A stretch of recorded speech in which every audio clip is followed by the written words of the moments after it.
Thanks for staying on tonight. Let's take a look now what's making news beyond our borders. Zimbabwean government will start compensating farmers who lost land under the former President Robert Mugabe. According to the government, this is part of a broader effort to revive the country's agricultural sector. For more on this, I'm joined by Promise Mkhwanazi from the Citizen Coalition for Change. Promise, good to have you, and thank you very much for your time. The bilateral investment promotion and protection agreement has been in place for a while. It said to even have a backlog of close to 176 million US dollars that needs to be paid to former farmers. Do you believe that this time around the 20 million that the finance minister says is in place is going to be paid in the last quarter? Well, you never believe anything that the Minister of Finance here in Zimbabwe says. As you know, he has said a lot of things in relation to our currency and many other projections, economic and financial, that have not come to pass. So we can only say we hope that he will do the payment as per promise. What has been the challenge, especially with the verification process? Why has it taken so long? Because the finance minister is saying they are going through the verification process, and that process has produced some credible results. But it seems to have taken quite a long time to get to that point. Well, I'm not surprised because, as you know, historically, the fast-track land reform program was in itself chaotic. I can imagine how chaotic it would be to reconcile whatever documentation they were able to put together at the time. So there would be quite a task to put together any, alignment of those documents in order to understand who is who and what is what and who gets what, when and how. Yeah. Reports suggest that large claims are coming from the Netherlands, followed by Switzerland and Germany. As the opposition, do you know who these claimants are? Are you able to, I suppose, vouch for their beneficiaries? Well, not all off the cuff, but it's not surprising. Those are the countries that had many farmers here in Zimbabwe. I'm slightly surprised that the United Kingdom is not part of that list of the claimants, as it is one of the foremost country actually in terms of occupation here in Zimbabwe. And as I said earlier on, it's going to be very difficult. It's going to take a very expert auditors to put together an authentic list of the claimants. Yeah. As far as local landowners to be compensated, do you have any knowledge that in terms of percentage-wise compared to those of claims that are coming from overseas? Well, not off the head, but certainly it is clear that those coming from overseas are going to constitute a larger portion of the claimants because naturally they were the majority of the farmers that were displaced by the fast-track land reform program. In terms of the local farmer, I think for us what is important is security of tenure for the farmers, the title deeds for the farmers that will give them the impetus in terms of access to finance and security to ensure an expansion in production and an increase in production of the new farmer. But we haven't seen that happening, and we would want to urge the government of Zimbabwe to refocus its attention towards ensuring the security of tenure for the local farmer. Yeah. One of the United Nations representative commenting on this, saying this would support Zimbabwe's reintegration into the global economy and attract foreign investment. Do you think this could be largely the driving force, the reason why the government would want to certainly make good on these compensations? Certainly, I know that the government in Zimbabwe is very keen on international re-engagement and opening up itself to international business. But unfortunately, that is only a small part of it.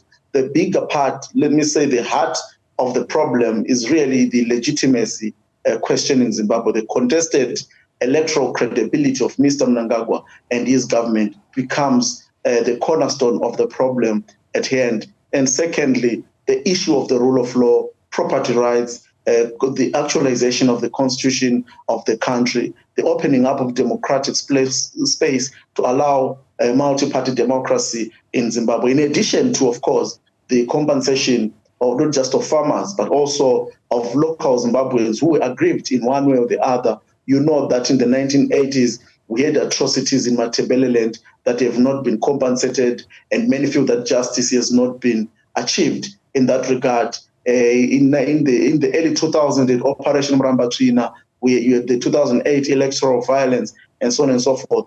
And all those people expect justice, expect compensation, expect reparations. So, I mean, largely these are, I believe, white farmers who are going to be compensated for their properties, their buildings, and so on and so forth, the irrigation equipment and things like that. The land is still pretty much sitting with the government of Zimbabwe. What does that then mean for agriculture? I mean, is this a benefit for agriculture at all? Well, I think that to a very limited extent, it would benefit the country in terms of maybe efforts to get for international re-engagement and to some extent the image of the country. But in terms of tangible, real benefit for the local person, I don't see much happening because, as I said earlier on, the fast-track land reform program was ill-prepared, it was chaotic, and there was no skills or knowledge transfer from the former white farmers to the black farmers. And our farmers have struggled to gain that knowledge and experience to farm effectively using minimum land. And that has been exacerbated, of course, by the point I made earlier on, the lack of security of tenure to allow the farmers to have access to finance. Yeah. In a shift in policy, the government recently announcing plans to allow beneficiaries of the reform program to sell the land they gained, but only to indigenous Zimbabweans. What is CCC's stance on that?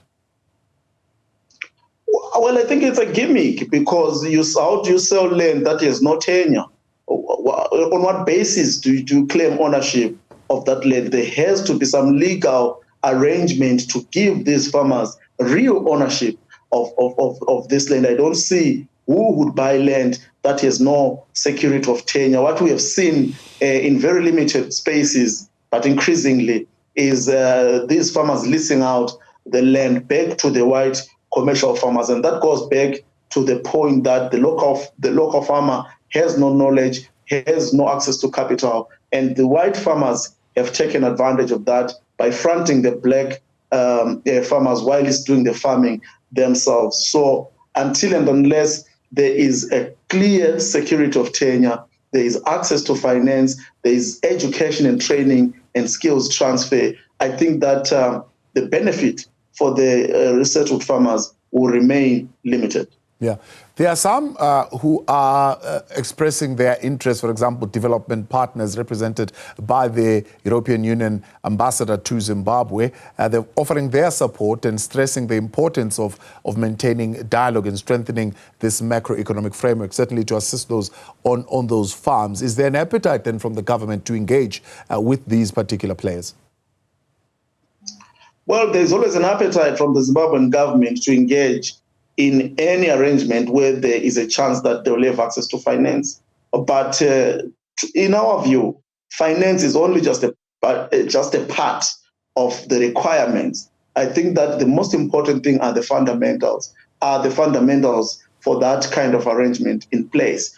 Do we have ethical leadership to do that? Are we not going to allow this government to spare up resources to use them to repress citizens rather than giving them more money to do things under which the foundation is not properly prepared? And these are issues that the European Union and indeed the international community must consider before engaging with the Zimbabwean government at that level. You know, for example, that the World Bank and the International Monetary Fund have continually expressed concern over lack of conducive conditions for economic recovery in Zimbabwe.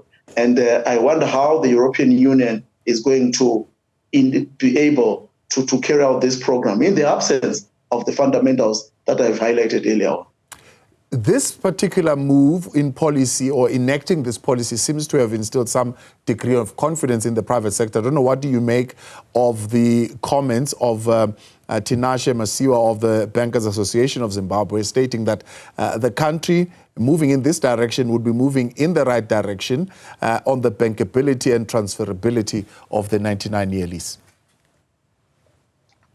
Well, I don't know from what point of view he's commenting from, but the 1999-year lease has, over the years, proven to be ineffective in terms of giving security of tenure and, more importantly, access to capital and finance, which is key to the development of commercial agriculture at the level that we are envisaging, or at the level that Zimbabwe was before the consummation of the fast-track land reform program. And it's quite paradoxical coming from a banker to speak about confidence in the system in Zimbabwe, given the state of our currency that has not performed so well, that is actually not bankable. And while the government is insisting on the increasing usage of that particular local currency. So there is a contradiction in terms there if we make an honest and objective analysis. Promise Mkhwanazi, I appreciate your time. Thank you very much for joining us tonight. Citizens Coalition for Change spokesperson there. That is Promise Mkhwanazi. Right, we'll continue next. We'll look at what's making news beyond our borders. Stay with us.